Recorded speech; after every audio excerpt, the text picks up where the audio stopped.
Clap twice if you can hear me. Clap 3 times if you can hear me. Beautiful, thank you all. Good evening, my name's Erica Faulkner. I use she, her pronouns, and I live on Decatur Street. I serve on the Wards 2 and 3 Neighborhood Planning Assembly Steering Committee. If anyone would like to learn more about the steering committee and how you can get involved, we always welcome new members and would love to have folks, so come and chat if you're interested. But anyway, keeping this meeting rolling, I'm gonna start off and see if anyone in the crowd has any announcements for the neighborhood. Hi everyone, my name is Lauren. I use she, her pronouns. I am a steering committee member, but I am speaking today on behalf of the Board for the Registration of Voters. So Ward 2 folks, your polling place has changed for the primary. You will be voting in here on August 13th. Also, there's a primary on August 13th, everybody in the audience, so please come out and vote. We are also looking, both the board and also the election workers are looking for volunteers. You do get paid to work the day of the election. So if you are interested in that, you can come talk to me. I believe there are some Front Porch Forum posts about it from the city clerk's office as well. But either way, please remember to vote, and please make sure you're voting in the right place. Thank you. Thank you, Lauren. Does anyone else have any community meeting notes? Who's running mics on deck right now? Amazing. Can we go run some mics over to Milo? Thank you. Hey, everybody. This is going to be a speed counselor update. So the budget is done. Can I get a hell yeah? All right. All right. Please go to the city clerk. Click on the meeting. Once again, when you go to the city's website, you click on the calendar, click on the particular meeting. You can read the notes or watch it to see how your money is being spent. I just attended, for now, the last meeting of the Community Safety Advisors, an amazing group of people from all parts of the city, all kinds of stakeholders, from local businesses, members of the fire department, representation from youth groups, from schools, etc., and came up with a lot of things and tried to concentrate on some things that can be done sooner rather than later.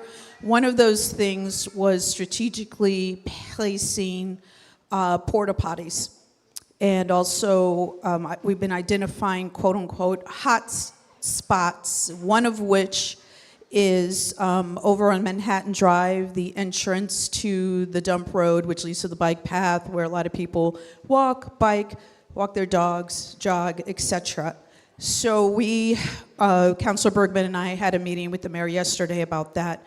We are going to be doing community outreach about this and having a meeting so everybody knows exactly what's going on and will be able to give input. So I just wanted to make you aware of that and be looking for the announcements, which should start sometime next week once we finalize a location and time. Thank you. Thank you. Does anyone else have any announcements? Right over there. Thank you. Hi, everybody. I'll stand up. Okay. Hi, I'm Sam. I'm your Ward 3 clerk. Nice to meet all of you. I desperately need people to help out at the polls. So please come and help. You can email me. Oh, yeah, you get paid. There's a pretty sick bake sale. I'm not sure if it's going on this election. You also get to spend some time with me. I think I'm pretty fun as a boss. And you get to meet a lot of your community members. So please reach out. My email is on the city website. Thank you so much. Here you go. So, as you all know, although you might not know, because you live in Burlington. Hey, Charlie. Who are you and what ward are you from? Oh, I'm sorry. I'm Charlie G. Sorry. I live in Ward 2, but I seem to hang out a lot in Ward 3. So you live in Burlington, so you probably don't realize it, but they just had a big flood, like down in the Intervale. And so if anybody's interested in helping them by volunteering down there or donating money or something, just go to their website, the Intervale Center website. So Intervale Center, and the way you spell Intervale is with V-A-L-E. So Intervale Center, and you can volunteer your time to help them take care of the fields and donate money or whatever you got. So that's all I wanted to say. Thank you. Thank you. Does anyone else have any community announcements? Okay. Going once. Going twice. Okay. Amazing. We'll move on. I also realized I totally jumped ahead, and I apologize. I didn't run over what we were going to be doing on the agenda tonight, and I just kind of jumped straight in with a lot of energy. Sorry about that. But just for a quick rundown, after the public forum and community announcements, we're going to be hearing a brief update from CityPlace about 2 different projects they're working on in the city. And then we're going to have 2 different candidate forums. First, we're going to have a candidate forum with all of the Vermont State House Chittenden 17 district candidates who are going to be running in the primary in a competitive election. And then following that, we are going to be having a Vermont State Senate candidate forum, again with the 4 candidates who are going to be running in a competitive election in the primaries. And those are, community members can ask questions, and we're leaving questions up to folks here. But if you have, this meeting also is recorded, so if you have any questions you'd like to get asked, but you're going to be leaving, you can flag down one of the steering committee members. Someone with a mic probably will know who you can talk to. But awesome. So that being said, I'm going to hand it over to CityPlace folks. Do you guys want to line up here? Amazing. Okay. The mic works. I'm Jesse Robbins. I'm the person representing CityPlace Phase 1. There is different ownership for these 2 projects. So you can see both projects on the screen. The yellow is Phase 1. Phase 1A, you can probably see from half the ward. I live here in Burlington, about 100 feet from the border of both of your wards. And walk by this site every day. It's great to see progress. The Phase 2 project is the former LLB Bean building in the part of the mall that opens up on Church Street. So that's a different team, and they'll be following up. I expected our ownership group. Oh, here they are. Come on up. So Dave Farrington is one of our owners, and Patrick O'Brien is another member of our ownership team. And we'll just run through this project very quickly so we can have time for Q&A. So what's changed and why are we here? So the first image you see is what is permitted now, and what you see on the other side is what is the changes. The most obvious change is the colors. We don't need Development Review Board approval to change the color, which is great. But what we have done is we've extended our top floor so it comes closer to the street. So it's actually not really higher than it was before, except for a little part in the middle. Which you'll see better in another view later, but it doesn't step back at level 11 like it did before. Actually level 10 like it did before. So the new project is as before, about as tall as what's being built now. And the other thing we're adding is balconies. So we're allowed to add balconies up to the height that's allowed by right for zoning.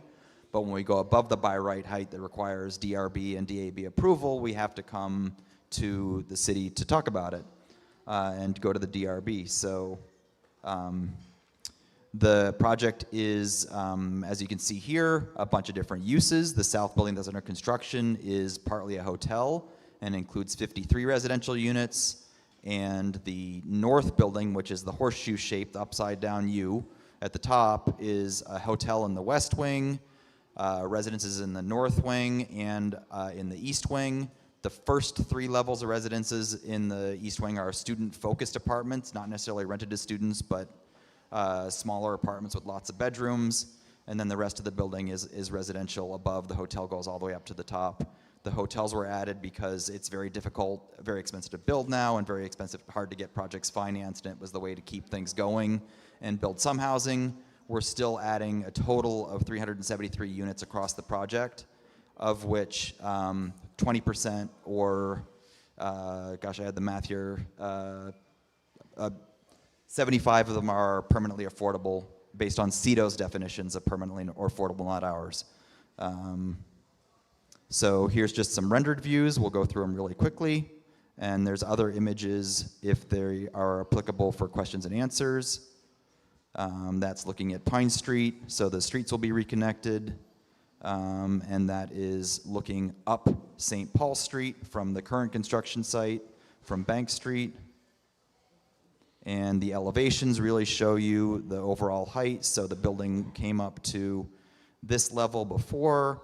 We have a very small penthouse with elevators and one apartment or two, just because we have a green roof and we need to get maintenance up onto the roof. That's really the reason that's there. And we've got solar on the roof as well. This is the view looking at the building from Cherry Street. And again, that's the view looking from Pine Street. You'll actually drive underneath this building when Pine Street reopens. And really, that's the end of it. If there's questions, Dave's contact info is here. The presentation is on the NPA website, and there are numbers on the job site fence as well. Those also go to Dave, who is on the job site every day as an owner. He's also overseeing a lot of the construction. Thanks. Yeah. 30 seconds. My name's Patrick. As Jesse mentioned, not a lot of change. We apologize for the noise, the traffic, etc. That's all part of it. It will end eventually. If there are complaints, call Dave. And also, if you or anybody you know is looking for employment, please visit the website or call us. You know, we're batting about 75% of the people that have either applied or called us. We can't hire everybody for a variety of reasons, but if you do know of anybody, please have them call us. Thank you. And now we're going to move on to the other project. Good evening. My name is William Fellows. I work with Devonwood Investors for the site that is bounded by Church Street and the new St. Paul and Cherry. This is Sean Brennan and Alyssa Dirks from Freeman, French Freeman.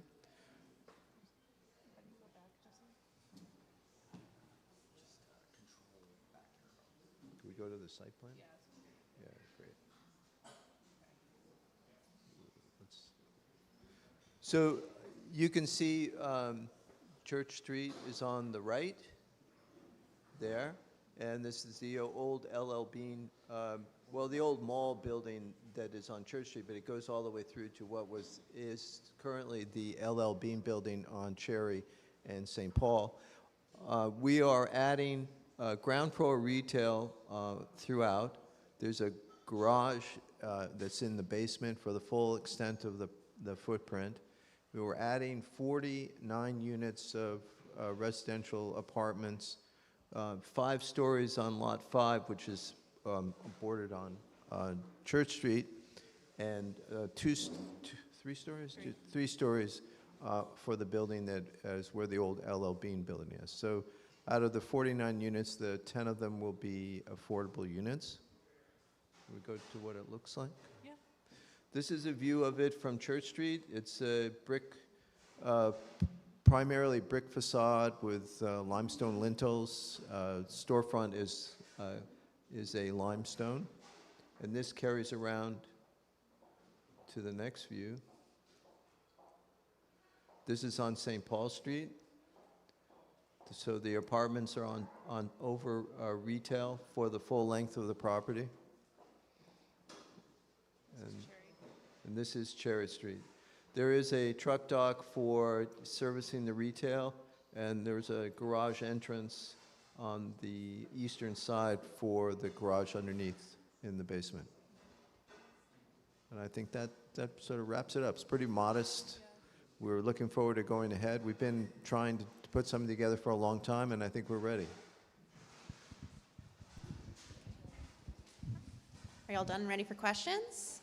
Amazing. Okay, and then apologies in advance, I forgot to mention, if anyone would like to, you can use the QR code on the agendas to see the presentation that they just gave on the website. So it should take you directly there. Amazing. So who here has questions? Amazing. I'm going to pass it to you. Also remember to say your name, your pronouns if you want to, and then also what ward or what street you live on. Cool, thanks. Trav Fryer, Ward 2. These renderings for St. Paul Street, why, is there any reason you couldn't go higher? Why is it looks like a two-story there?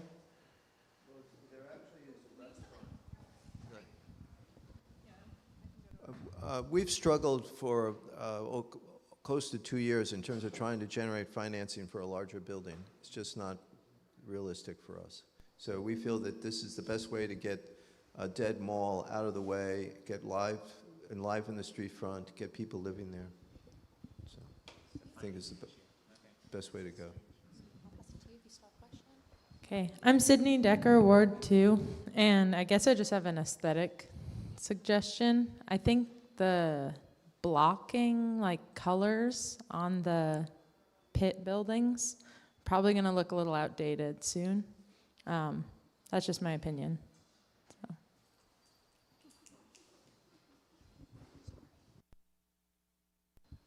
Test, test. Hi, I'm Theo Wieland. I work for the Nurses Union as an organizer.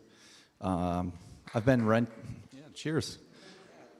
Yeah, I'm a renter. I've been renting for 20 years. And rent's been going up faster than wages for 4 decades. I'm thinking about what you've all put together here, and I'm wondering what tax breaks you've received. And the decision to increase the number of hotel units. To me, it seems like putting profits over our lives.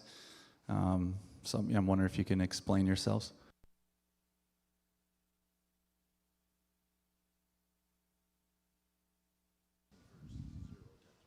Yeah, we have received 0 tax breaks.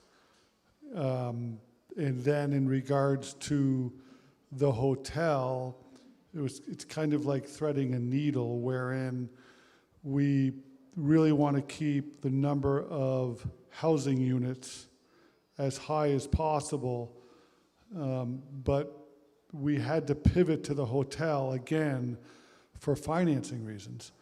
It has a little to do with profits, obviously, because we can't build and sustain the building without them. But really, it just had to do with, sitting back and doing the analysis to say, how are we going to do this building wherein we can keep the number of units up and also get it financed?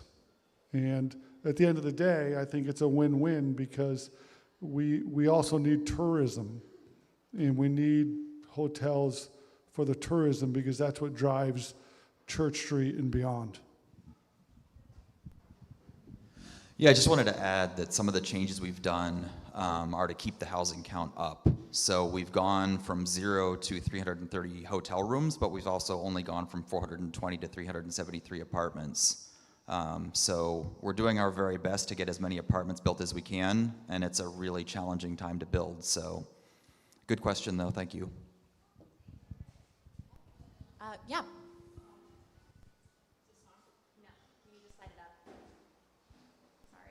How's that? Yeah.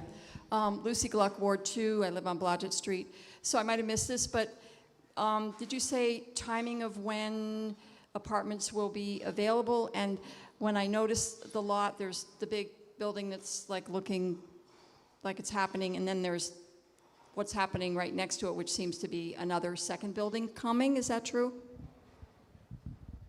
Yeah, it's really all one building. The other building is different materials. But it's all one project, and the foundation for that building is underway. The stair towers for it are going up. The drawings are done. It's what you've seen on the screen. So we're looking to get that underway and have, the hope is that steel is going to be going up this fall. The first building is occupancy next spring, and about a year after that is our hope for the second building. Okay, kiddo. Hi, Missa Aloisi. Hi, Jesse. Hi, Sean. Hi, Dave. I live on Strong Street, Ward 2. Going back to the St. Paul's question where it's 2 stories, Is there a plan? I know construction costs are outrageous right now, but is there a plan for the future where you can build higher above that? Are you planning for that? We have talked about adding to the building, but it is dependent on financing. We would like to add to it. We would like to add more residential units into the area. But right now, it's not something that we can achieve or realistically go forward with. Are you setting a so it can be added in the future? Yes. I mean, I think right now with what we have online, we'll have over 300, actually with the two schemes right now, we have over 400 residential units in the downtown core, which is unprecedented in over 25, 30 years. So it has a tremendous opportunity to enliven the downtown across the board in terms of livable, workable environment. So. Amazing. Thank you. Okay, just to flag it also, we only have 3 more minutes for questions, but I'm sure you can follow up over email if you have additional questions. Is that true? Amazing. Okay. Charlie, can you walk it over to me now? Thank you, Mila Grant, Ward 2, Crowley Street. Quick question for both projects. You've talked about the number of units, housing units, but not what the mix will be. Studio, 1 bedroom, 2, 3. Could you let us know what's being planned with regards to that? Thank you.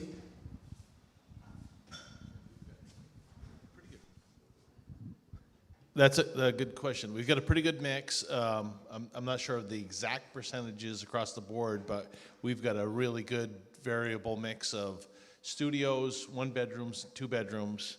Out of the 350 units, we do have about 100 student housing units out of the 32 students. 100 beds, right? 30 something units. So we're pretty comfortable with the mix of it. I'm not sure what Williams' mix is, but I'm guessing it's about the same. Yeah, it's mixed up. So we have, which I don't think I identified when I made the presentation, we have studios, 1 bedrooms, 2s, 3s, and a number of 4 bedrooms within the easternmost portion of the development. The studios are about, this says 29%, 27% for 1 bedrooms, 16% for 2 bedrooms, 6% for 3, and 22% for 4. So it is a broad mix, and then obviously 10 of those units will be affordable, designated as affordable units. Amazing. Thank you. Okay, I think we're out of time, Okay, I unfortunately. got to say one thing. So what's your report card look like? There's been a lot of construction in downtown. So how's your report card for like noise, dust, bothering the locals, traffic congestion? How are you guys doing down there? I think we're doing pretty good because my phone's not ringing on those issues. We keep in touch with everybody up the street. We're working on the Bank Street side, and we were pretty disruptive for a while. We were driving piles and doing a lot of concrete work and digging, and we're in that intersection.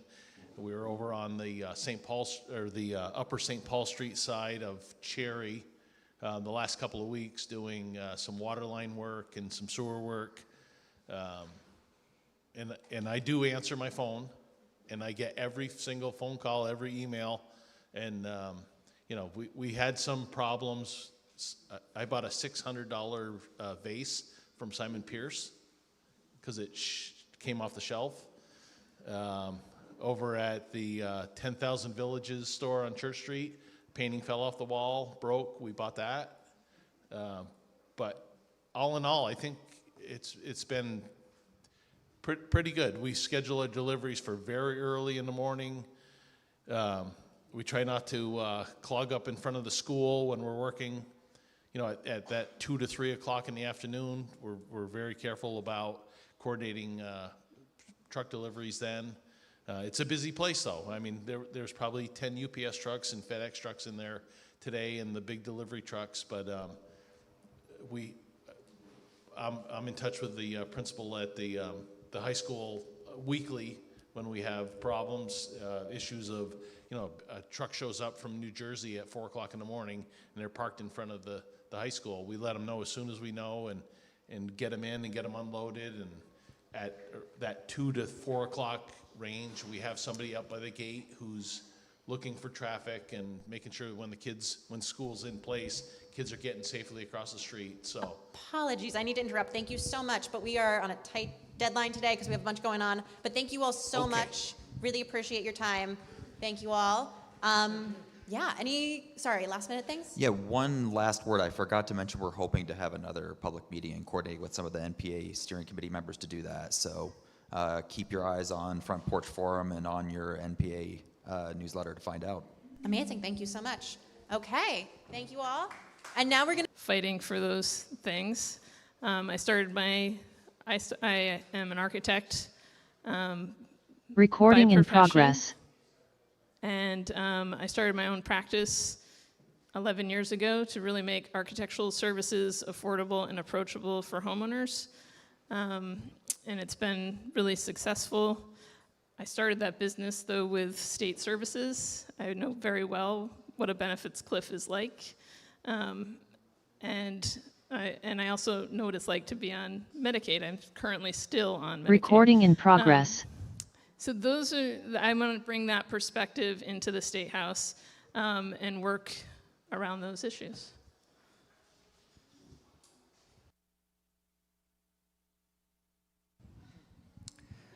Great. Hi, everybody. To start with, I want to thank all the volunteers of the NPA and the fabulous Pizza Palooza. It was really great. And I know how much work it takes to keep community organizations going like this, and it's really important. My name's Abby Duke. I live in Ward 7 in the Village Green neighborhood. I grew up in Iowa, Midwest of all places, and came to Vermont 30 years ago thinking it might be a nice place to spend the summer. And I've pretty much been here ever since. I've been in Burlington for 26 years. The first 8 years were in the old North End, and then I moved. My wife and I moved to the southern part of the new North End. Through my 20s, I had a very indirect career path. I worked as a newspaper reporter. I worked as a field biologist. I worked as a marketer. And I really had a dream of opening my own business that was a farm and selling its end product. So I opened Sugar Snap is my business 20 years ago, 20 years and 6 months.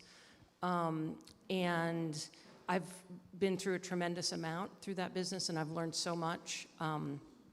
And I want to bring that perspective of growing and building a business. I went through a lot of very difficult years in the early years, and know the incredible stress of every other Tuesday needing to make payroll. And I want to bring that perspective into the State House. Today, everyone in my business spent the whole day either harvesting from our farm in the Intervale or processing it and getting it in the freezer. So obviously climate change is very high on my mind right now. And also the incredible community response to the Intervale flooding. I think 300 plus volunteers showed up to help. It was really an amazing, the word went out and the hordes came down to help. Time's up, so thank you. Thank you all. Now we're going to have some time for questions. Who might have a question? Surely someone has to have one.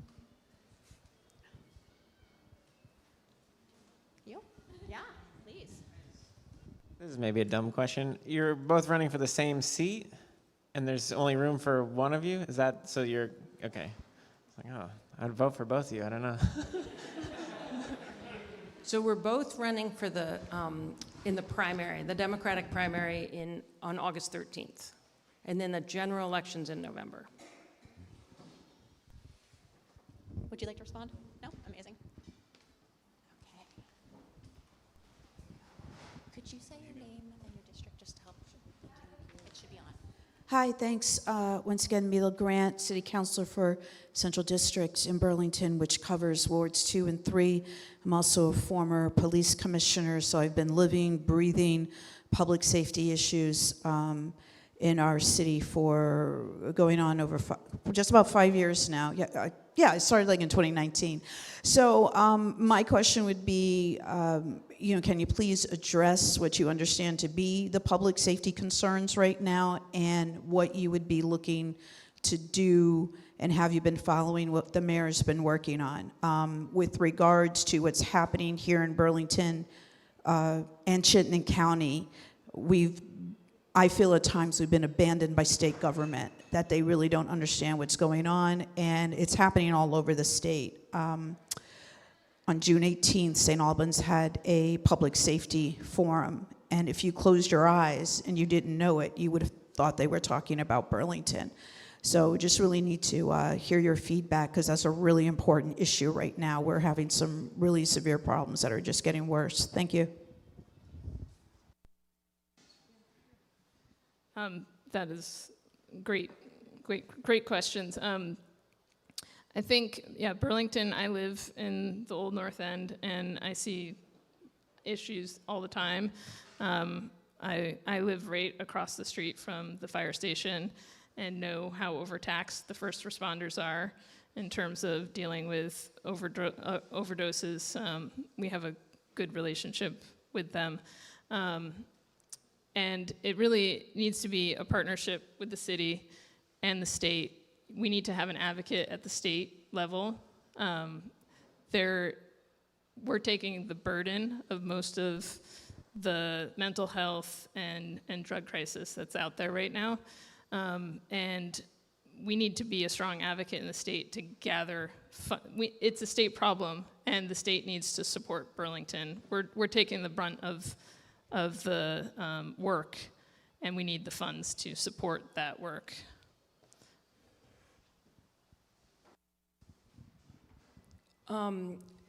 So yes, I have been following certainly what's happening in Burlington, see it every day as well, and what the mayor has been doing to support this problem. I mean, I think it is clear that the state has not put enough resources to public safety issues in our municipalities. It's not just Burlington, it's Rutland, St. Albans, like you mentioned. Our cities are hurting, and it's a big issue. It's also interconnected with multiple crises. It's a homelessness crisis, it's a housing crisis, it's an affordability crisis. All of these things it's a substance abuse crisis. All of these pieces are working together to, so I guess I'll back up and just say, yes, absolutely, the state needs to do more, and we need an advocate in Montpelier who will work to bring those resources to our cities. Chris, can you get that? Thank you. Also a reminder for folks asking questions, please say your name and what street you're from. Lucy Gluck again, Blodgett Street, Ward 2. So how are you both feeling about the F-35s, and would you be willing to raise that as a health and safety issue for us and work to figure out some way to get rid of those horrible machines? I guess the short answer is yes. I believe that the Guard should be working to find another mission, and I would be an advocate for them to work to do that. Likewise, I know when they're taking off daily at Integrated Arts Academy, school shuts down. Nobody can have a conversation in the classrooms. Nobody talks, and sometimes it's 6. Usually it's in groups of 6 they take off.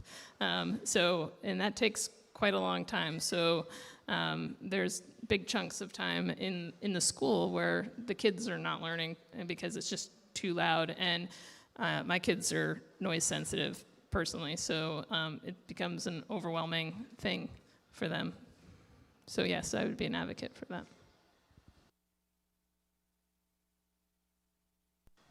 Hi there, my name's Brandon. I live in the Old North End. My question is about affordability, and in particular about minimum wage or livable wage, however you want to call it. The state currently minimum wage is $13.67 an hour. My question is, do you think that that is a good minimum wage to have? If no, then what should someone working full-time earn? What should they be able to afford? I can definitely speak to that. It should be a livable wage, not a minimum wage. My wife does not make a livable wage in the school system. She has one of the most important jobs in the school system. She does not receive benefits, and she does not receive a livable wage. And we are low income partially because of that.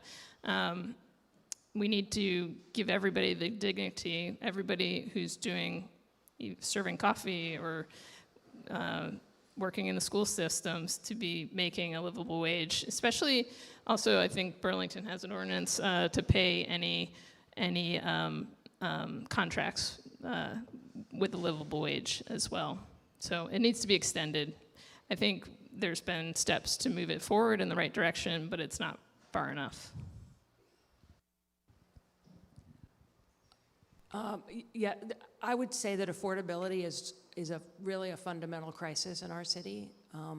The cost of housing, healthcare, childcare, combined, the wages absolutely do not keep up to be able to afford those things. And that is criminal. I mean, if you live in Burlington, if you work in Burlington, you should be able to afford to live in Burlington. And so yes, I would support a higher minimum wage. What that level should be, I would have to look at analysis and data. I do remember last year seeing numbers where if we had kept a minimum wage that kept up with the cost of living increase, the minimum wage would be something like $25 an hour now. So agreed with Missa that we should be paying livable wages, and we need to figure out how to get there.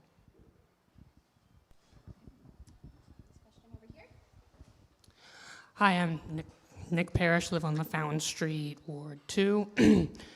Some point before the pandemic, I don't remember when, the legislature passed, I think it was Act 48, kind of enshrining universal health care in Vermont, and then the Democratic Party, which was in control at that point, kind of took a different turn, and we still don't have universal health care. And I'm just wondering, in general, what you both think, and if you are willing to fight for that to be put into practice like it should be.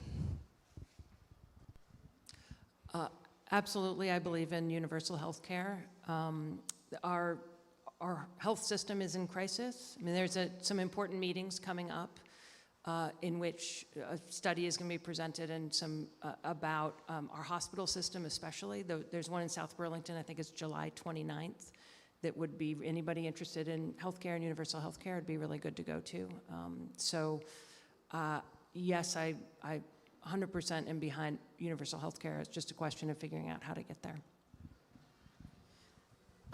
Healthcare is a human right, and there should be universal healthcare. I have personal experience about navigating being on Medicaid and falling off of Medicaid and getting back onto Medicaid and falling off of Medicaid, depending on how much profit I make in that year. And honestly, I prefer to be on Medicaid. It's a better health insurance than the next one that's offered to me. And it definitely needs to be expanded to cover that the working families in that middle zone. How we do it, hospitals are making a profit right now. And we need to look to what that profit is going towards. I know there are some interesting solutions out there where hospitals are really kind of looking at housing people, for example, to really kind of take the burden off of the hospitals dealing with drug crisis. So again, it's interconnected with lots of things in terms of affordability and providing dignity to people and housing to people. Thank you. I thought, Chris, there was someone over there, right? Yep. Can you hand it off to them? Thank you. Thank you. Hi, I'm Jonathan Chappell-Sokol. I'm an interloper. I live in Ward 1 on North Prospect Street. I hope it's okay. I very much appreciate what you've said and your positions on our public health crisis, our community safety crisis.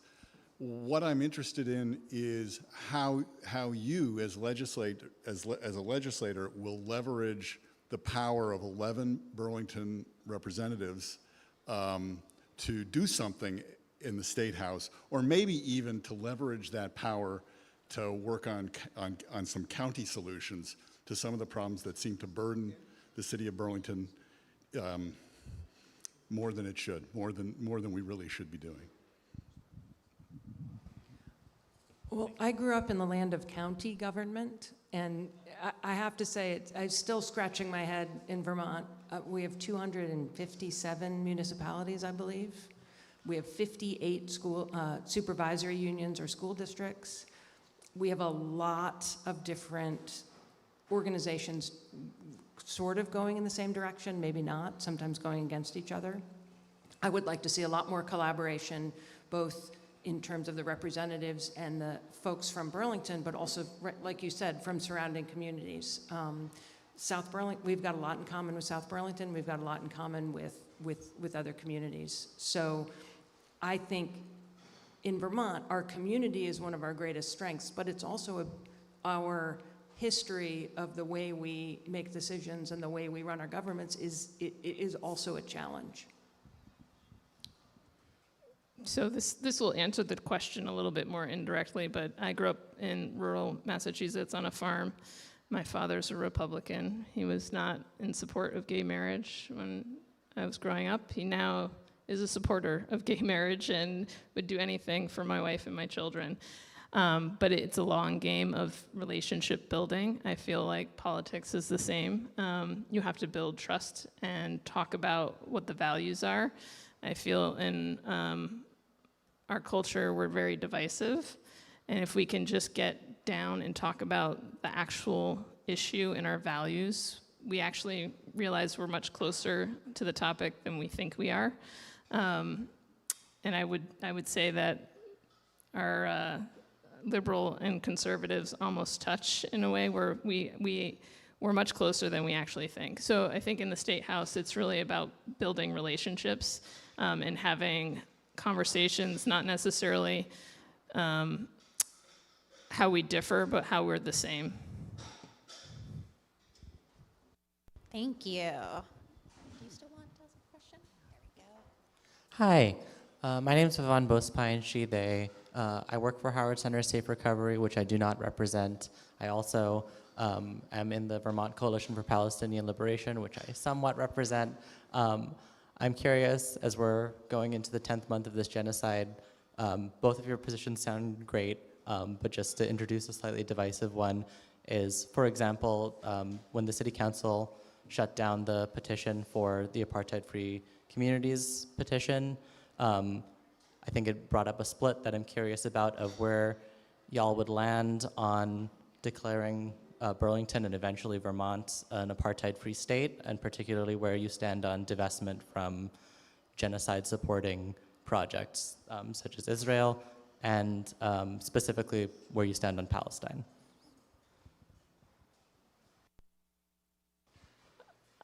Absolutely in support of all of that. I think the last group of legislators did sign a support for the Palestinian state, and I would do the same. And I would also, yes, we should be divesting from a lot of things, not just anybody who's participating in a genocide and war, but also think about fossil fuels. You know, our current, you know, where are our pensions coming from? Are we profiting off of fossil fuels, for example? So I would also look at that too. So I would certainly support creating criteria about what to divest from, and I am pro-peace. I think there's a lot of, yeah, so yes, I'm pro-Palestinian state. I'm also pro-peace, and I do tend to think we should keep international politics out of city politics. I don't know if it's helpful, but that's kind of a personal style thought. Thank you. Yes. Great. Hey, I'm Hayden. Hey, Abby. Hey, Missa. I live on Fountain Street, Ward 2, and I am a clinical social worker. I've worked in community mental health for 4 years, but left last fall because I was totally burnt out.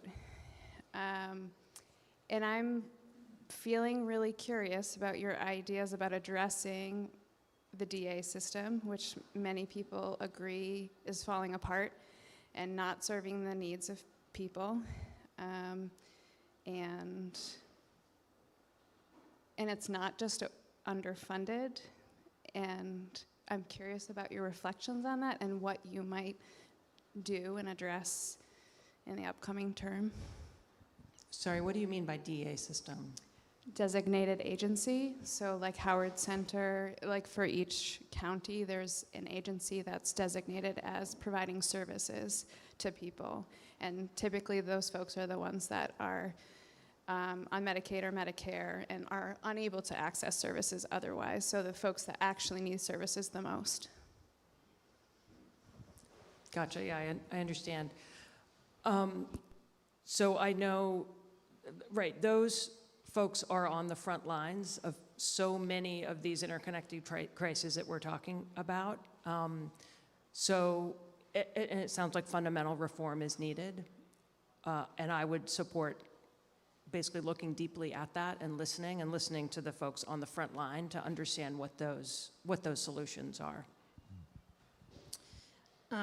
I think this is interconnected with a lot of different things. I have personal experience with homelessness, not myself, but my cousin, also another ex's child was homeless, and just got out of homelessness, and housing was a big issue for that, and it was a mental health crisis, both in my family and this other person, and I think about my wife's position as a paraeducator in the school system, and having people who get paid a livable wage to do one of the most important jobs is to take care of children who are in crisis.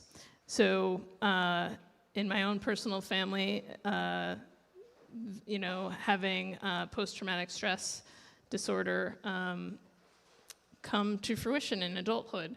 Could it have been dealt with when he was a child? So kind of going back to the root, we could Band-Aid a lot of things, but we really kind of need to rework the system and provide services, and especially now with the pandemic that has happened, our school systems are facing, you know, huge problems, even in the kindergarten classrooms, and we need universal childcare too. So if we had those solutions, would there be an ease in other areas? And I do believe it would happen. It's like the one drop that ripples effects out everywhere. So we have to look at things holistically and not just at one particular problem. Amazing, thank you so much. I want to take a moment. I think we have 3 more minutes for questions. Apologies. And I know I've been mostly just seeing who catches my eye, and I want to recognize that that might not be in everyone's cultural practice. Does anyone have another question, want to raise their hand fully? I want to make sure I'm getting everyone in the room. Okay, you've already asked a question. Let me give 2 more seconds to make sure no one else who hasn't asked a question doesn't want to go. Okay, you're the last question. Thank you. Yes, do you support rent control?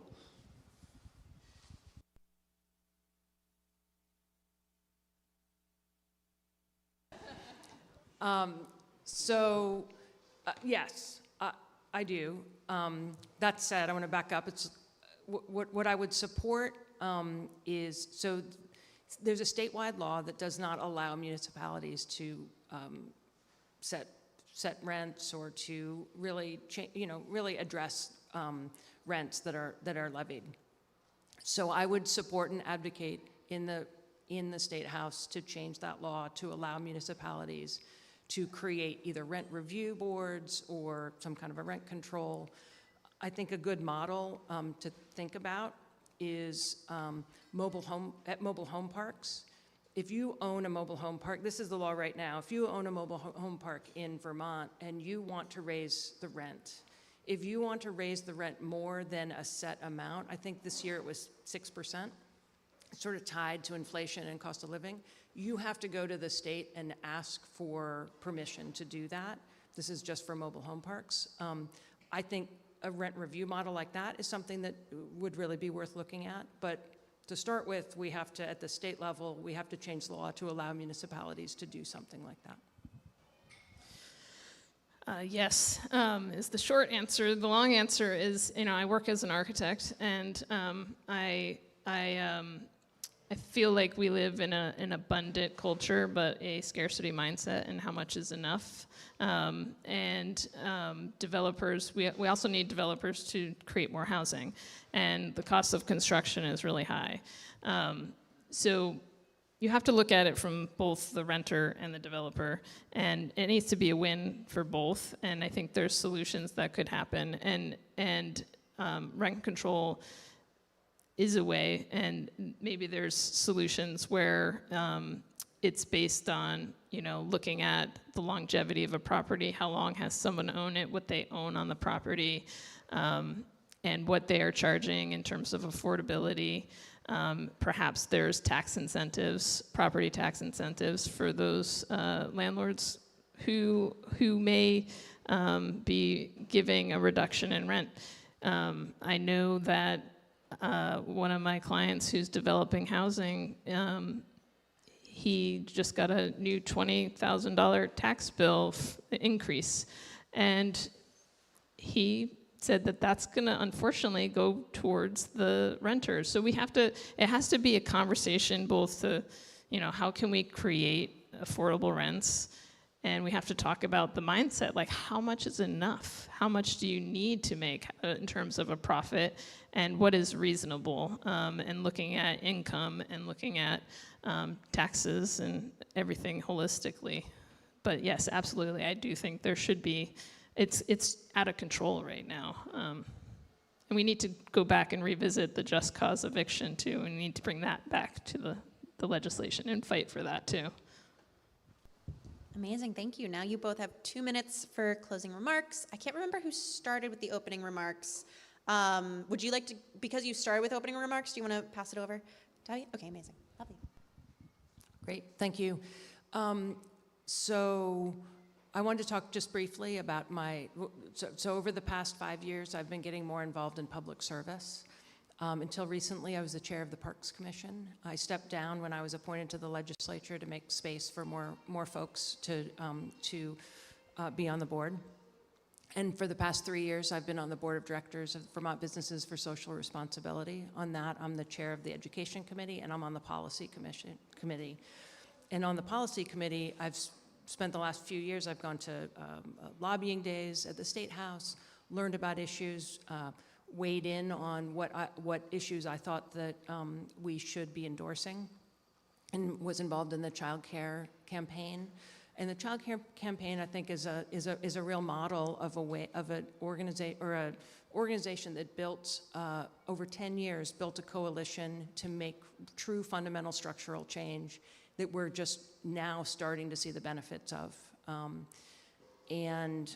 So when I was appointed to the legislature in the spring, I came into it with the idea of spending my time there to really look at what would it take to be a good legislator, would I have the skills, would I have the experience, do I have the right temperament? And I walked away feeling like I could do it, that I've got the listening skills, I've got the ability to take in a lot of information and filter it, look at data and look at research, and do the very best that I can for our district. What else can I say about myself? I live in the New North End. I forgot to mention I do have 2 kids as well, 2 incoming 9th grader, incoming 11th grader at BHS. So I'm deeply committed to the public schools. I have been working with Emma over the past couple years in bringing issues that have mattered to me, so Emma could bring them into the State House. So I've been an active constituent. I've done a little bit of shadowing there as well, and I've really learned that it's about relationship building within the committee groups. I think national politics right now are really scary coming up, and I feel very worried about my own family unit and what may happen in the next year. And I feel like local politics is a way to sort of take control back a little bit. I'm just the right amount of pissed off and hopeful. I think Emma has brought a little bit of hopefulness back to me that we can do positive change by bringing people together in very collaborative ways. My job as an architect is to do that. I go into people's homes and I ask them what do you need and how can I help? I see this job as no different. And really my job is right now, it's really hard to do my job because cost of everything is very high. So we live in a very rich, we're property rich, income poor, and it's really hard to maintain our homes.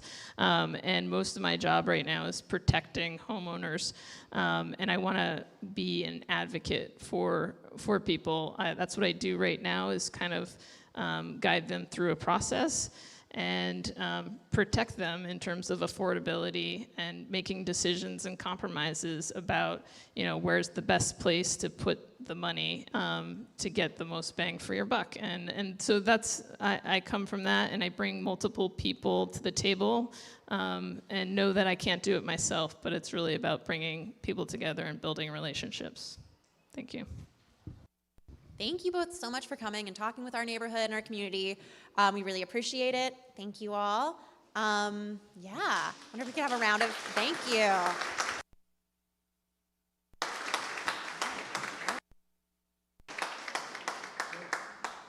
Lovely. Now we are going to be having the Vermont State Senate Chittenden Central District Community Forum. We have 4 candidates coming up. Again, similar to how the House forum was structured, we're going to have 2 minutes for opening statements for everyone, 2 minutes for closing statements, and 2 minutes to respond to each question. Assuming each candidate uses their entire time, that'll leave for 5 questions from the community. As we saw with the last one, we had a lot more time. I think I covered that. Amazing. And so, yeah.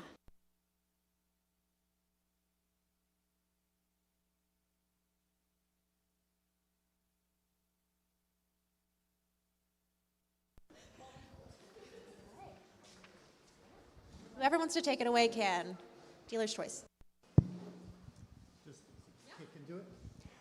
Good evening, everybody. I'm Phil Baruth.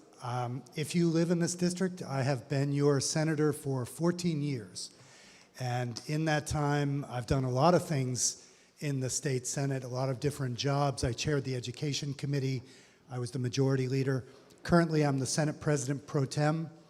And my job has been to manage a generational change that we've been going through. You may have heard we had some folks die in the Senate, and then we had a whole bunch retire. So this is a crazy fact, but in January, half the Senate or more, 16 at least out of 30, will have 2 years or less experience in the Senate. That is a fantastic opportunity. You want that kind of new blood, but I will say that institutional experience and memory are dwindling, and it's my hope to go back for another 2 years and hopefully lead the Senate through the rest of this generational change. We'll get into what we've accomplished this past biennium. It was a lot. I'll shorthand it for you. Phil Scott issued a historically high number of vetoes, and we issued a historically high number of overrides.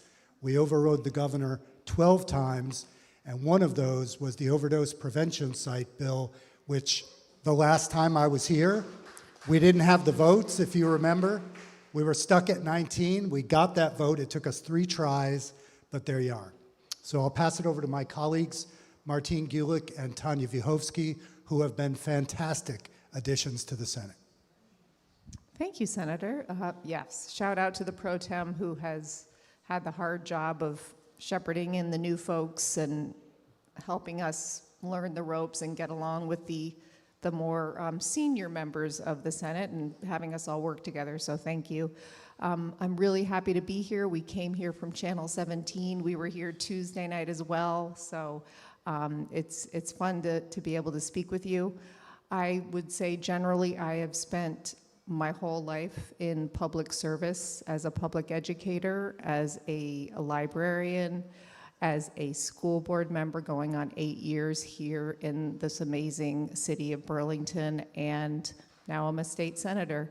It feels like a natural progression for me. I am vice chair of Senate Education, and I also serve on the Health and Welfare Committee, and I hope that I will have time this evening to speak about some of the great work that we did in both of those committees and some of the challenges that we have looking to the future.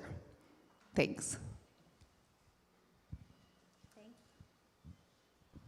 Thank you. I'm Senator Tanya Vyhovsky. This is my first term in the Senate, and I served one term in the House representing Essex Town and some of Essex Junction before that, so I've done 4 years in the General Assembly. I'm a clinical social worker when I'm not in the Senate, so I also maintain a job that really informs a lot of the work that I do. And I myself grew up in a single-parent working class household, recognizing that so many of the systems that we have in place really weren't made to work for me. I've stopped saying that they're broken, because I don't think they are. I think they're working exactly as they were intended to work, and that wasn't for people like me. And so part of the reason that I ran was because it became very apparent to me that we needed the voices of people like me and people like the clients that I represented for whom those systems weren't made in the system, pushing to make the transformative changes that we know we need to make our communities work for everyone. When I came to come back from college, it was really hard for me to afford living here. I am still one of 2 renters in the Senate because I can't afford to buy a home here. And I know that those of us who are grappling with these problems day in and day out because they are our problems are prepared to fight tooth and nail to fix them because they're our problems too. They're not intellectual. They're not, well, we know that's happening. We know it's happening because it's happening to us. And we did a lot of really amazing work in the Senate to start to create a Vermont where everyone can thrive. And we're going to have to lean more into new relationships and a new generation and new ideas for how we make Vermont a place where everyone can thrive. And I'm really excited to do that, both in my position on the Judiciary Committee and as Vice Chair of Government Operations, because I know that we can have a Vermont where everyone thrives. Thank you. Thanks, everybody. My name is Stuart Ledbetter, and I'm, I guess, the new kid on the block. I got into this race 5 weeks ago after I retired in February from a long career in Vermont broadcast news and political journalism. It was a fascinating and a great run that took me, as you might imagine, over that period of time to every community in our state. I grew up in southern Vermont, came to Burlington like so many to go to UVM, after which I lived a couple of blocks from here on North Winooski and north. I lived in the New North End and in the South End and up by the hospital, and now make my home in Winooski, which really might as well be the 9th Ward, I always say. But the career included 20 years covering the legislature every winter in Montpelier. And so for me, while I am a first-time candidate, I know the players, I know how the State House works, I know how the committees function, and I, unlike most, freshmen would hit the ground running.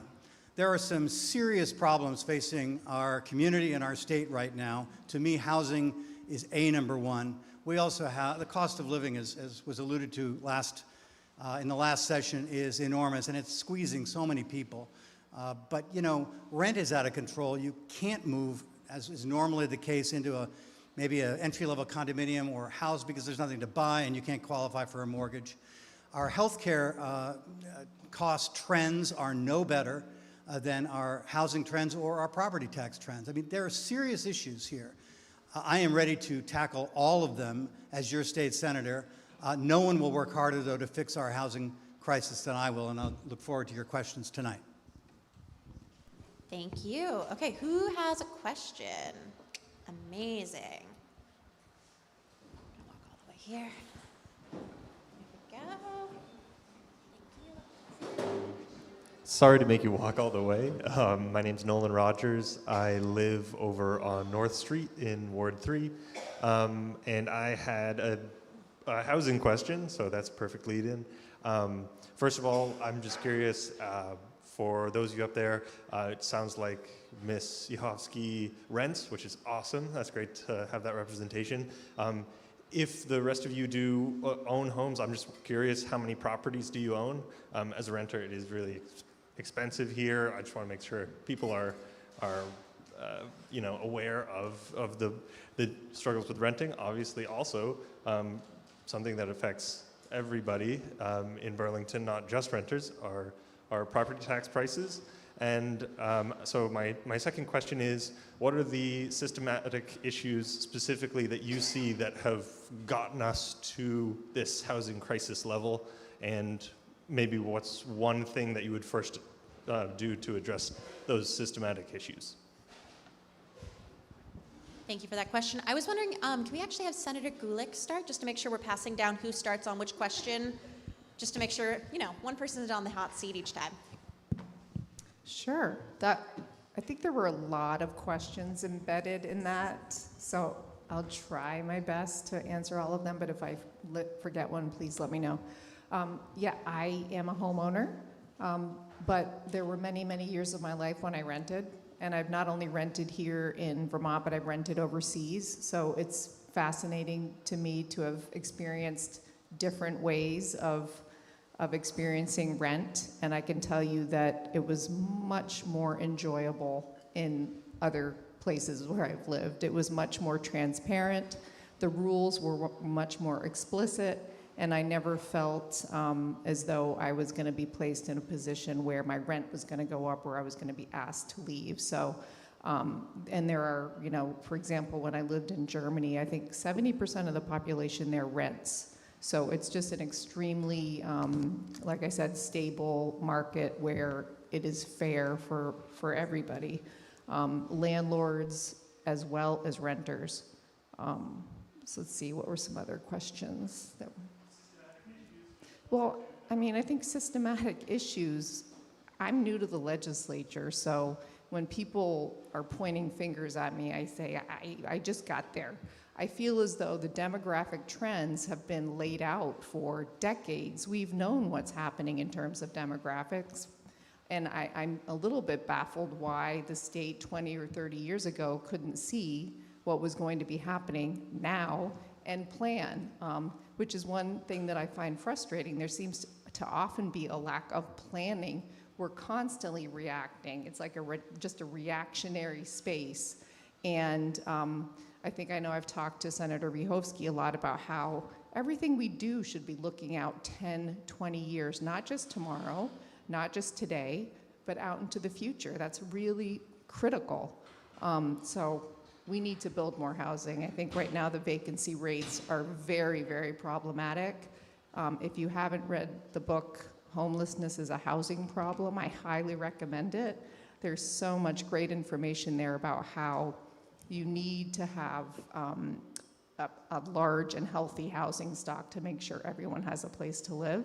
Not just affordable housing, but also missing middle, because there are many folks who just can't afford to buy a house, even though they have a job or a couple of jobs.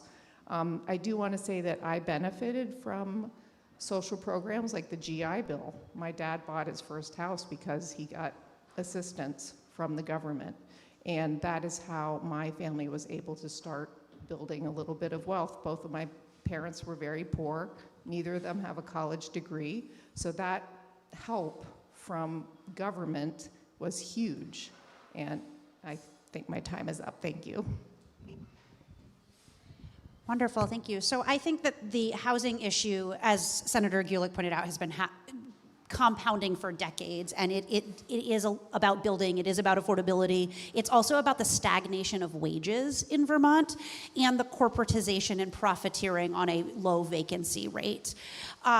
We also have a short-term rental problem that needs to be better regulated, and Vermont also has the highest rate of secondary vacant homes, and we need to address that. All of these are leading to the confluence of where we're at right now.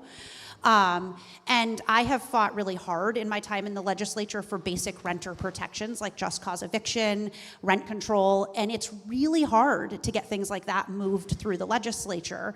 One of the things that I think was really important when I was in the House and we were talking about the Burlington charter change was bringing renters who had been evicted for no cause into the committee space. What I heard initially when those hearings were being taken up is, oh, the Commissioner of Housing can speak to that. And what I know is that, sure, they can, but they can't speak to it as someone who has experienced it, and that was really critically important. One of the things that I have been working on over the last year to try and tackle this, because it's a huge problem. We need to invest everything we can in Vermont, and we need to draw down every federal dollar that we can. I've spoken to Senator Sanders' office about this before and how we have to figure out how to draw down federal money.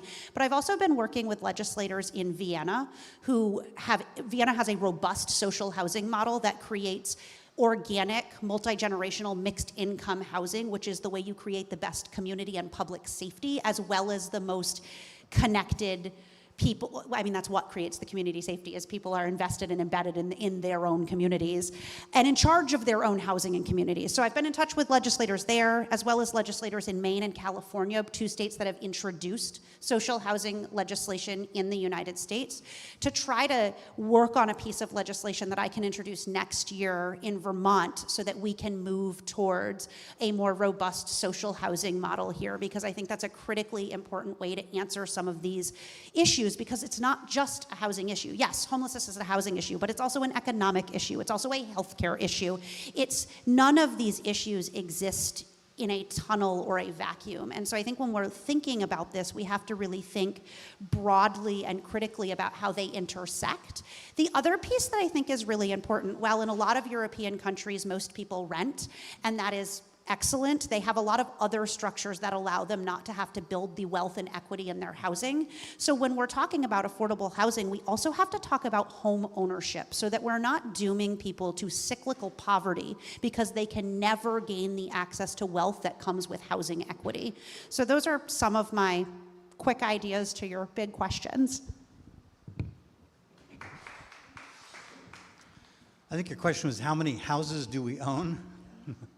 1, and I'm very lucky to, I bought a starter house years ago before prices went through the roof, and interest rates were 6.5%, and we thought that was, a good deal, but, the base was much lower. If a house is $100,000, it's one thing. When a house is $450,000 for starters, which is, I looked the other day, and there were like 22 houses for sale in Chittenden County that were less than $450,000.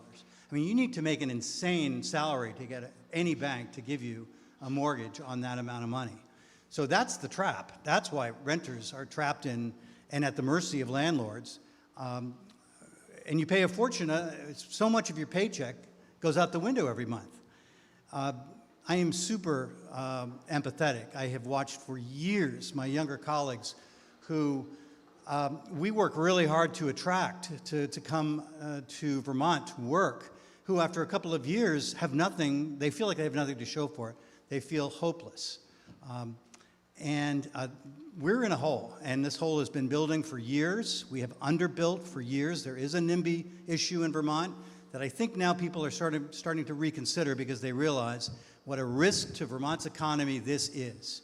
We're an aging state, and if all of our young people can not afford to stay here because they can't save a nickel, because our housing costs are out of control, who is going to fill the jobs and generate the income tax revenue to keep our economy humming and generate the money that we need for all the things we need to do? This is an emergency. This is the #1 issue facing this state. Act 250 reform, which finally passed this year, I think will help. When the Fed brings down interest rates later this year, maybe next year, they say a couple of points, that will help. But we need to amp up supply of every sort. ADUs, you name it. We also have to clamp down on the explosion in out-of-state buyers who are buying up properties and using them for short-term rentals. Those are all units that we are no longer able to rent to a nurse at the medical center. That's why the medical center is building apartments, because they need nurses and they won't otherwise take jobs. This is a cyclical thing, but there's so many of our problems in Vermont revolve around the lack of housing at anything close to a reasonable price. In the short term, until we can improve the scarcity and some of the many, many units in Chittenden County come online, I am absolutely open to just cause eviction. And as I said, we have to do something about this explosion of Airbnbs. It's making the problem worse. Vacancy rates of under 1% are no good for anybody except property owners. And as your senator, no one will work harder on this than I will. Okay, let me put it this way. I started out in a little house on Blodgett Street when, what's that? Oh, isn't it a gorgeous house? That was my favorite place. I got married and suddenly we had 2 incomes, we had kids coming, so we moved to a bigger house. Then from there we moved to a slightly bigger house. Then, and I'm making this story very short, we decided we were going to split up amicably. And this past year I was looking again with my single income, and every time I went to look for a house, there were 35 people standing on the property already when I pulled up. So I looked primarily in the Old North End and Winooski. In Winooski, there were 4 properties, 2 of which were completely uninhabitable, that nobody would buy ever. And then the other 2, as soon as they would come on the market, the 35 people would show up, somebody would outbid me, and on and on. Finally, I was able to buy a house on Star Farm Road out in the Old North End, and I paid an exorbitant amount for a 936 square foot house. And that's where I live now with my cat. So that's my life in a nutshell. What I would say is, if you look back over the last 5 years, we have done historic levels of investment in housing. We've never done anything like it. So the tsunami of money that came with COVID, we plowed about half of that into housing. So we have not been shy about spending money. Problem is, inflation was like this, so the cost of building materials and building a house is also at record highs. So we are seeing units come online from that investment, but in addition, we're working on the regulatory side of it. So Stuart mentioned the Act 250 bill. Act 250 has made Vermont what it is. When you drive from New York across the line into Vermont, you know what I'm talking about, right? It becomes a gorgeous place instead of a place full of billboards. So Act 250, the billboard law, Green Up Day, all of those things that we associate with Vermont, they have made the brand that we sell around the country. Problem being that in service of that brand, sometimes people are dead set against seeing any housing being built in their area. So the bill we passed 2 years ago, for instance, guaranteed duplexing by right. There were a lot of communities that said duplexes are ugly, duplexes don't fit with our regional character, therefore you can't have a duplex, you can't have a triplex, and so we changed that and other things like it. The last thing I'll say, and this expands on something Stuart said, Airbnb is intentionally disrupting economies to produce more short-term rentals and to pull houses off the market. I want to look into that very seriously next time. Okay, thank you. Okay, referencing, I know I saw a hand over here earlier. I want to ask questions on this side. Chris got a hand over there. Chris, could you pass, do you have the mic? No? Okay. Lovely. Back there. Thank you. Thank you all. Hi, my name is Laura Solomon. I live in a condo on Church Street, and in the building that I live in, there are 7 residential units. 2 are owner occupied, 1 is rented, and 4 are second homes that are empty most of the year. So my question for you is specifically, given that so many people can't find a first home, What can we do about this utilization of our existing housing stock for second homes? Wonderful. I think I'm supposed to start this time. Yes, you are. So Thank you. There's not a simple solution, but one of the things that I think can be really helpful here, because as I said, we do have the highest rate per capita of those exact types of homes that sit vacant most of the year. And we have two mechanisms of property tax, homestead and non-homestead. And that is a really blunt object. And one of the things we did last year in government operations was ask the tax commission to expand those categories so that actually those vacant homes could be taxed at a higher rate, so that we could invest that money into putting more housing online. Places that do the most equitable property taxation, like one place that we talked a lot about in GovOps, this was in my committee, so I know it like really intimately, so if I dive too deep into the weeds, I apologize. But Hawaii, for example, has 12 different categories of property taxation, and so they're able to fine tune in and say, this is your primary residence, it's gonna be taxed at this small percentage. This is a vacant home, you do not live here, and it is taking housing off the market, so you're gonna be taxed at this higher percentage. This is a business, we're gonna tax this a small business. This is a corporate business. So what they're able to do is really dial that in, and I think if we're able to do that here, we'll be able to lift the tax burden as well as generate revenue to actually invest. You know, we certainly can't seize and take that home away, but we can generate revenue from it to invest in bringing more housing online, I think.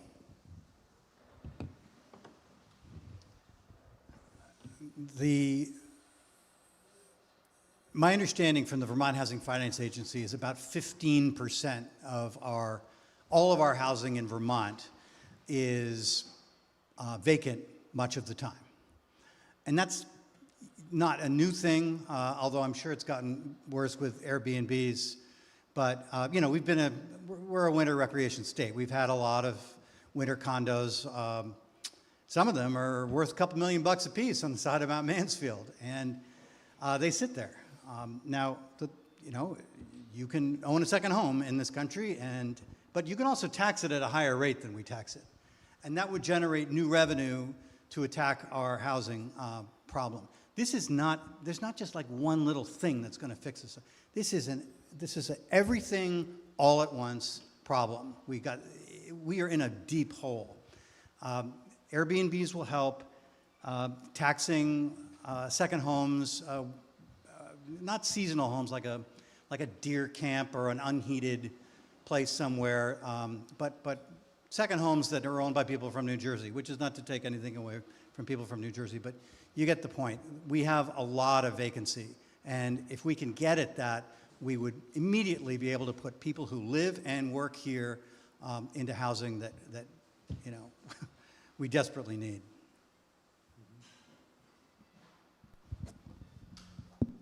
I just want to expand on the short-term rental tech model. And if you think about it, Airbnb, Uber, companies that rise up, disrupt their industry, what they're interested in is not gaining market share. They're interested in destroying the old system because that's the way they'll, you know, maximize their profits. So something like Uber doesn't want to exist alongside the taxi system, wants to displace the taxi system. And then the Uber drivers wind up suffering. They don't make as much money, they don't have as much protection, et cetera. So if you take a look at Airbnb, you're dealing with a similar thing. These companies could care less that they are pulling not only rentals, but potential homes off the market. And it's not only happening in the US, it's happening in countries around the world. I was reading an article about Spain and their response to what Airbnb and companies like it are doing. So the other dynamic that I would say is I have never seen a lobbying response like we got this past year on data privacy. It was a comprehensive bill to make sure that your data stayed private and was not sold to other manufacturers. And the lobbyists poured into the State House because, again, it's a huge tech company. So when we go after Airbnb and related short-term housing groups, there will be a massive, well-funded campaign to destroy that effort in the Senate certainly, and also in the House. So what we need to do is build support with groups like this over the next couple of cycles, and we need to have a bill ready to go, and then we need to prepare for that lobbying onslaught and be prepared ultimately to defend it in court, because they will take it to the Supreme Court. I'm an elected official, so I'm sure I'm supposed to be expected to talk a lot. But honestly, I don't think I have much to add after what has already been said without going off on a whole new topic. The only thing that I would reiterate is that we need folks who have the political will to stand up and make hard decisions, and that is hard to come by. But I'm here for it, and as my colleagues are as well, so thanks. Okay, thank you. I'm gonna pass over here. Hi, Nick Parrish, LaFountain Street, Ward 2. Similar question if you heard it earlier, actually speaking to political will. Just curious about universal health care and what political will you all have to be committed to making sure Act 48 actually is followed through.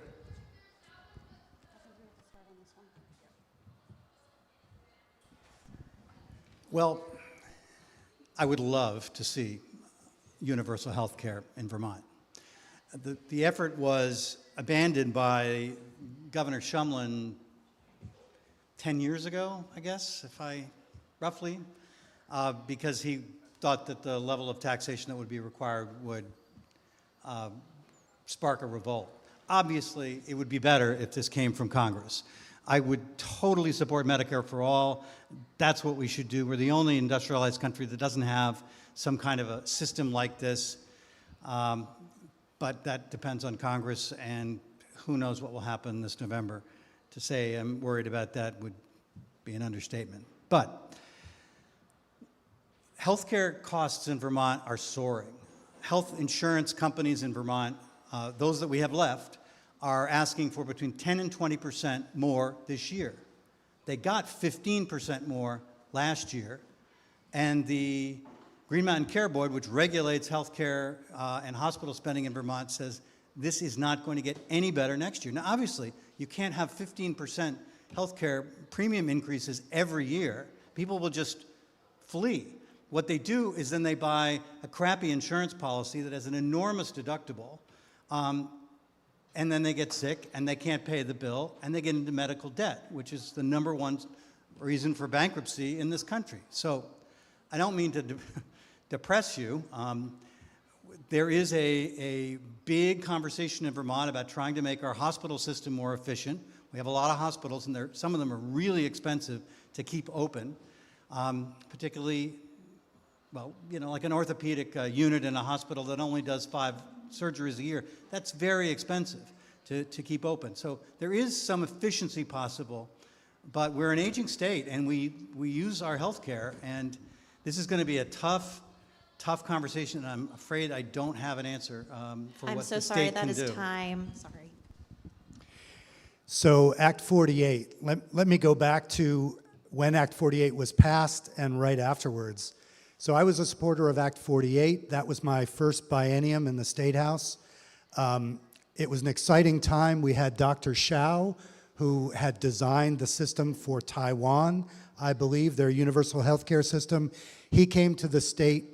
He did, a big analysis of our needs, and he came out with a figure of a payroll tax that would be about 11% or 12%.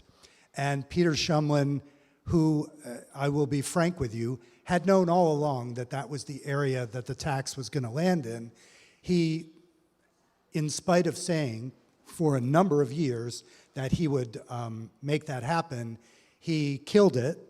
And immediately the next day, a plate appeared in front of his ceremonial office with toast on it, and there was a little sign that said, your career is toast. And when he was inaugurated the next time, there was a takeover of the inauguration on the House floor.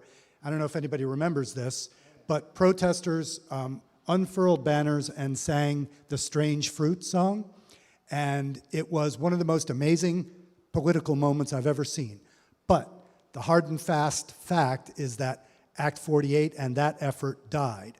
So what we have been doing in the wake of that is working on primary care, universal primary care, with the idea that if we can cover everybody's universal primary care needs, we bring down the bills for, paying for healthcare conditions after they've gone on too long. So we reduce our costs that way, but it's also a step toward going to universal healthcare. Deb Richter from Addison County has been big in that movement, and that's the direction I think we need to go. Thank you. The short answer to your question is yes. One of the most fascinating experiences I've had in the legislature is being the clerk of the Health and Welfare Committee. And when I say fascinating, I mean horrifying, because our medical system is scary and broken, and we should all be very angry. Okay, that is just the bottom line. And every day is a new just mind-blowing experience in that committee. Yeah, there are lots of stories, but I do want to say that we passed some really great legislation this year that will make small steps toward a more sustainable healthcare system. One of them was the passing of S98, which will give the Green Mountain Care Board authority over pharmaceutical prices. We are hoping that this will have a really wonderful impact on the cost of prescription drugs in the state of Vermont. Another bill that we passed was the Pharmacy Benefit Manager Bill, which will put some guardrails and some oversight over pharmacy benefit managers, who are the classic middlemen who take money from lots of different entities and who profit by them. Another one was a prior authorization bill. As we've all mentioned, I believe, our primary care physicians are struggling. They're spending hours a day having to deal with prior authorizations, and they are not able to do their job, which is caring for people who need care. The prior authorization bill will really streamline folks getting the care that they need without having to jump through hoops. And also, I just want to say that I was really proud of a bill that I sponsored, which is going to give Medicaid, which is going to require that Medicaid pay for doula services for our most vulnerable in the state of Vermont, which is extremely important. And I will stop because I see the red sign. So part of my origin story was actually working to get Act 48 passed and sitting on the State House lawn, Nick, with you to try and make sure that we pushed that through, because I have my own list of horrifying stories about lack of access to healthcare that have gotten worse, not better. And so this is something that's really critically important to me, and I think that we have to explore all possible avenues to get us there. And when I was in the House, I introduced a bill that would have been a Medicaid expansion bill. I called it Dr. Dinosaur 3.0, and it would have eventually, through the course of time, expanded the Dr. Dinosaur Medicaid program to every Vermonter, starting by expanding it to those under 25, regardless of income, and those from 50 to Medicare age, and slowly meeting in the middle. That would take federal waivers to get it through. We also need to explore regional partnerships with our larger surrounding states to increase the risk pool and potentially lower costs. That also will require federal waivers to do so. And frankly, right now, an 11% payroll tax seems a lot better than 20% increases every year over year for less good coverage. We also need to look at universal primary care, and that hasn't had the traction to move. I think we have to explore every possible option to get us there, and get us there now. And the federal picture is really terrifying, because depending on what happens at the federal government, these federal waivers may not come. One of the things I think we did that was important this year was we did get a waiver from the Biden administration to put people coming out of incarceration onto Medicaid 90 days before they're released, rather than hoping they get on it as soon after they get released as possible. And we also stood up this year in the House the Universal Healthcare Caucus, which is a caucus of legislators and community members trying to work on grappling with this issue and how we best get there. But this issue is so near and dear to me and so critically important. I'll fight with every breath I have to get there. Thank you. Okay, I know we had a question on this side earlier. Anyone on that side have any questions? Right there. Thank you. Thank you, Jonathan Chappell-Sokol from Ward 1 again. I wanted to go back to housing just for a minute. In Burlington, the elephant in the room is the University of Vermont. And there are 5,000 or 6,000 beds, as it were, that are being rented to undergraduates, and a substantially growing number that will be going to graduate students as the university expands those programs. It seems like the legislature is the only place with any kind of power or control over the university.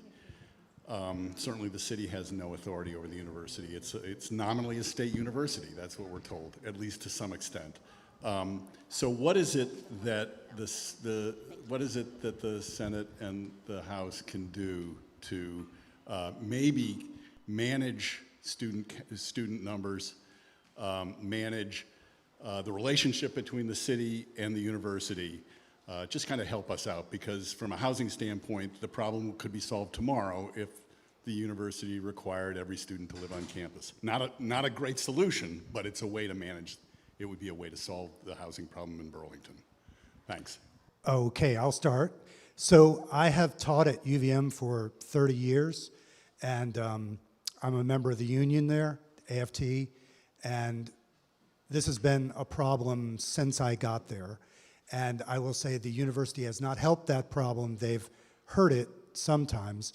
I will give them credit. They're building a new graduate housing facility that is designed to house some of the graduate program students that they're adding in, but they have refused outright to negotiate really with the city about a cap on enrollment or a hard commitment to build so many more units. Either one would help, but them refusing on both is where the problem lies. They want to keep raising the number of students they bring in to keep the revenue flowing, but then they don't want to commit to housing those people. So here's one thing that I think is possible. There was a bill a while back to create parity on the Board of Trustees between men and women, and to put some union members on the Board of Trustees. The university was absolutely opposed, and so what we did was we said, okay, from now on, when you come in to the Appropriations Committee to ask for increased funding, we want a report from you on the state of parity in the trustees. And so we made it so that they had to begin their request for money by giving us the results of what they had done over the previous year. Now, they were free to say they had done nothing, but when you come in with your hat in hand, you don't want to do that. So I'm thinking something similar might be possible here, where we pass a bill saying, when you come before the Appropriations Committee, we want your report to include a detailed version of what you're doing to house the increasing number of students. Thank you for bringing up parity. I would love to see parity in the Senate and the House of Representatives. That would be a good thing, and I think we should aim for that. I was really disappointed to see that the plans that had been drawn up with UVM and the city seemed to be falling through. The excuse or the reason that was used was that inflation has made it too expensive for the projects to go ahead. I was really disappointed by that. I don't know the inner workings of the relationship between UVM and the city, but they seem to not be thriving and not be headed in the right direction. So it seems as though we need to repair some relationships that, again, I'm not really privy to, but it seems as though we need to build some relationships there so that we can work together as a community to do what's right by everybody.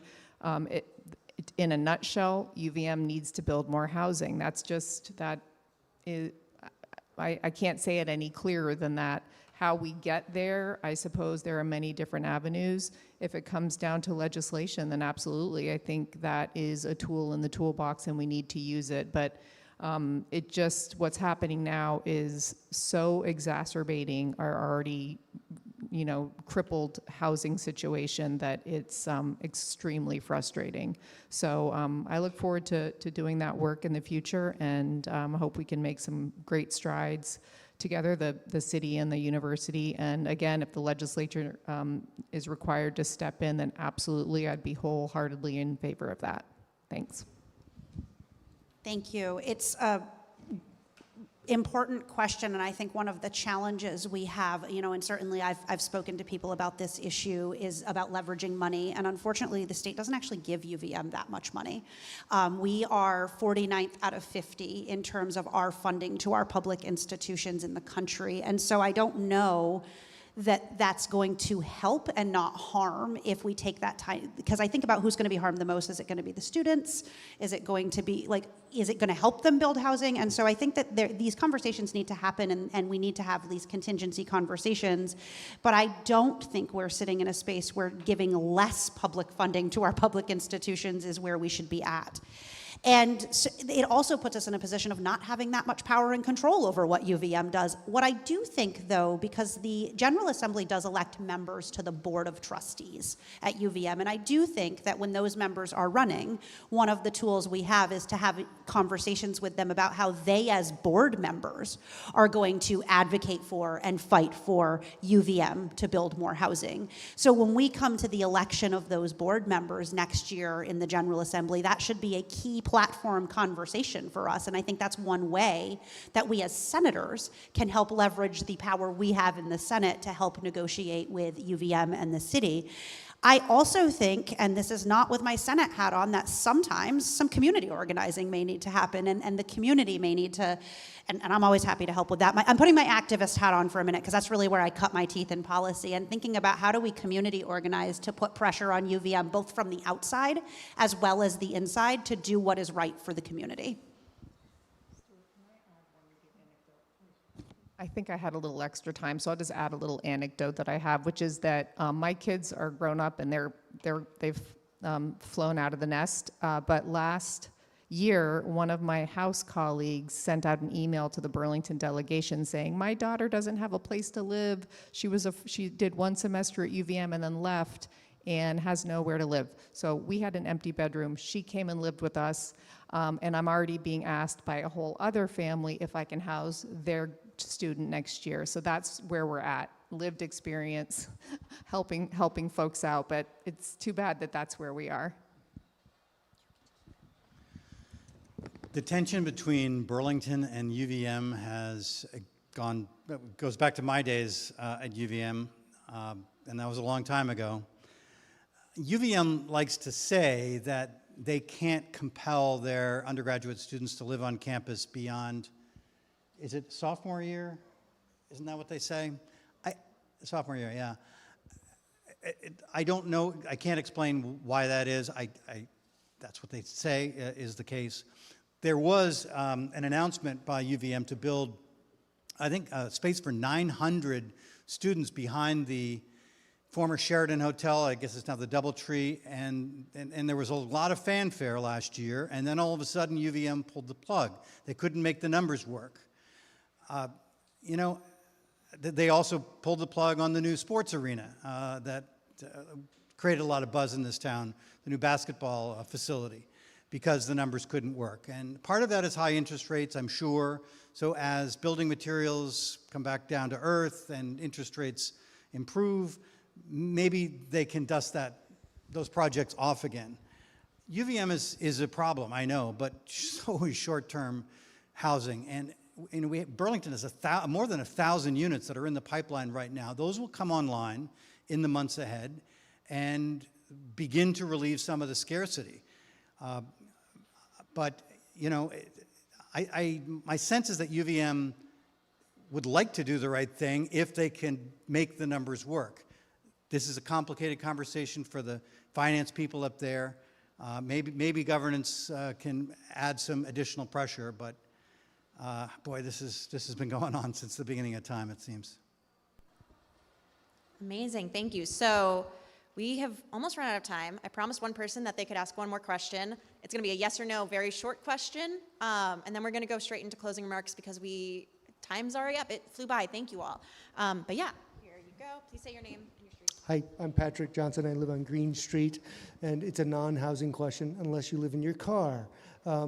Since 2019, an excessive towing and recovery fee bill, H143, has been attempted to be pushed through. Most people here probably don't know about. You can get charged an alarming amount of money per day for your car being towed without, it's excessive search and seizure. How come we're 50th out of 51 and the bill keeps getting knocked down and the lobbyists are big toe?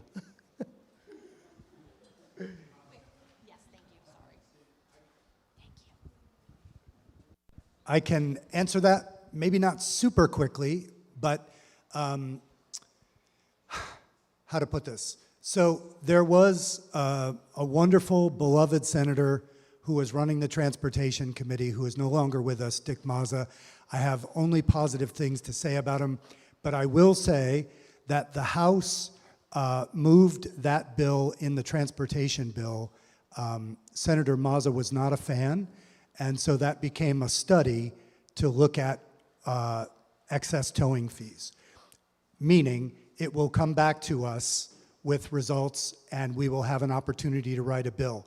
I would be very happy to sponsor that bill because I have some traumatic experiences with towers, and I am with you 100%.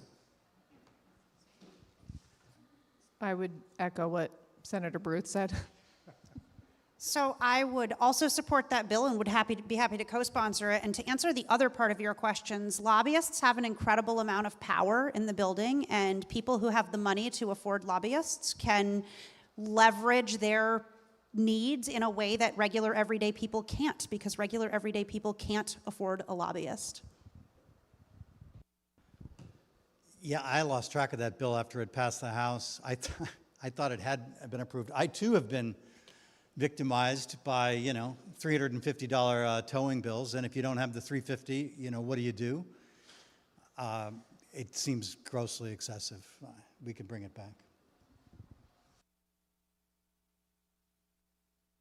Amazing, thank you all. So now you have 2 minutes for closing remarks. We are technically running over time, so thank you all for staying later. Thank you all for staying later. We really appreciate your time. But yeah, I don't know who started off last minute. Does anyone, I don't know, whoever wants to can go first with open or closing remarks? I like that plan. Okay. I don't know. You're making me run in the other. Hi, I'm sorry. I really don't mean to be rude, but somehow we've made it through this whole discussion without talking about the drug crisis. So if you could include something about that in wrapping up your comments, because this is really affecting the city of Burlington. We've been abandoned by the governor. This is affecting Chittenden County. It's affecting the rest of the state. Thank you. The drug crisis. Okay.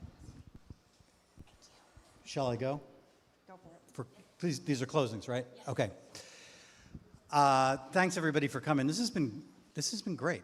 This is the second time we've been here in 2 nights, and your questions are spot on. We've spent most of our time talking about housing. It is, in my judgment, the #1 issue facing our state. So many of our social problems stem from the housing squeeze. It contributes to an exodus of young people. It traps seniors. We do not provide, our housing economy does not work for many, many, many Vermonters. People who are facing homelessness, and yes, people in recovery. It's my top issue, but closely related to the affordability issue is the cost of living in our state, healthcare, and the condition of downtown Burlington. No secret that Burlington is facing some twin social challenges that are, approaching, they're extreme, both houselessness and the grip of addiction with fentanyl and with xylazine. The Scott administration has got to do a better job and not leave Burlington to fend for itself here. I don't think that there's an easy answer to the addiction crisis. Clearly, we need to provide recovery services for those who are willing to engage in them. And the fourth issue here, of course, is climate. As we saw just again last night, it is a tragedy, and we cannot let up at all on our push toward 100% renewable energy. That's my pitch. Again, I'm Stuart Ledbetter. I am thrilled to be here. I'm thrilled to be in this primary. Early voting is underway right now. The primary is coming up in less than 5 weeks on August 13th, and I am asking for your votes.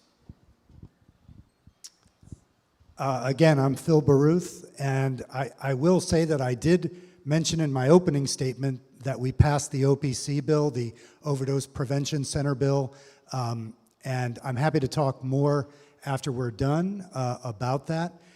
I just want to close by mentioning something we haven't talked at all about, and that's gun safety. So that's been a key issue for me going back the last 12 years, and we've made big progress on that. We have universal background checks now. We have a ban on high-capacity magazines. We have a ban on guns in certain sensitive places like hospitals and election sites. But even though we passed a 72-hour waiting period bill last year, and we also passed safe storage, we will not be safe as a state until we have a ban on assault weapons. And if you doubt that, pick up the paper or click into your favorite news site any day of the week, and you will find a mass shooting somewhere in the United States. We don't even register it anymore. Unless it gets up about 7 or 8 people killed, it remains below the radar now. So that is a standard of American life that needs to change. We need to get rid of the assault weapons and go back to the way things were in the 90s when we had a national assault weapons ban. It was considered basic common sense gun safety. So I will be introducing a ban on assault weapons in January if I'm reelected, and I will make that promise to you that I will introduce it. We will fight for it in the Judiciary Committee. Tanya serves with me there. I believe the votes are there. I believe the votes are there in the House too. The governor will veto it, and we will need 20 votes to override, which takes us back to where we started with OPCs. We were hung up at 19, and we had to work overtime to get 20. I'm willing to do it again for an assault weapons ban. I'm sorry, that's time. Thank you, Councilor Grant. Thank you for that question. I'm going to make my closing remarks in a response to that question. Sitting in health and welfare, over the past 2 years, we talked a lot about drug addiction and we talked a lot about substance use disorder. There was one day when we heard from a young woman who is now in recovery and is helping folks who are in recovery right here in Burlington. She grew up in Colchester, and she told the story of her traumatic upbringing and the violence that she had in her home. And she said the first time she tried opioids, she was in middle school, and she was in the bathroom, and I think she took something like a Percocet, and she said she remembers the moment where it took effect and how she said to herself, this is going to help me get through life. And that stuck with me because it really expressed the power of these substances on our brains and their effect on some folks' lives. We can't do enough to break the back of the opioid crisis, and we have to do whatever we can. Now, I also just want to say that, the governor's been in a position of power for many years now, and I want to ask, what has he done? What has he done to stop this problem, to break the back of the opioid crisis? And when I hear folks who are running for office saying, I want to work with the governor, I want to get along with the governor, I have to ask myself, what does that mean? What does that look like? Does that mean that you will be compromising what you believe in and what we believe in as a Democratic and progressive caucus? I think it's a question that should be answered because it's very, very important. Thank you. Councilor Grant, I also want to thank you for the question, and I am going to use my closing statement to answer that question as well. As a social worker, I know a lot of the data around substance use disorder. Substance use disorder is a disorder of despair, and the long-term solution to substance use disorder is eliminating despair. And we've talked about some of those things, ensuring that everyone is housed, ensuring that everyone has access to and can afford adequate health care, mental health care, and substance use treatment, ensuring that that treatment is full of choices and is not one pathway to treatment and one pathway only, ensuring that we've invested in housing that is not contingent on sobriety, because it is ridiculous to think that someone who is living on the streets is going to do that hard work of undoing the trauma, because the single greatest correlated factor to substance use disorder is trauma. And we need to make sure that we are decreasing stigma and frankly following the 30 other nations around the world who understand that substance use disorder is a public health issue and that the criminal justice system is the absolute last and worst place to access public health care and substance use and mental health treatment. It is a system that further traumatizes and makes people hundreds of times more likely to die of overdoses. And so we need to ask ourselves the really tough questions and do the really tough work to create an innovative response to despair if we are going to tackle the substance use crisis that is in Vermont and frankly across the nation. And in the meantime, overdose prevention centers are an excellent step forward, ensuring that emergency housing is accessible to everyone while we build up permanent supportive housing, and ensuring that people are not punished because they have a disease and get the treatment and care that they need is how we are going to start to chip away at this. And that also includes fully funding our designated health agencies and our mental health and substance use support systems.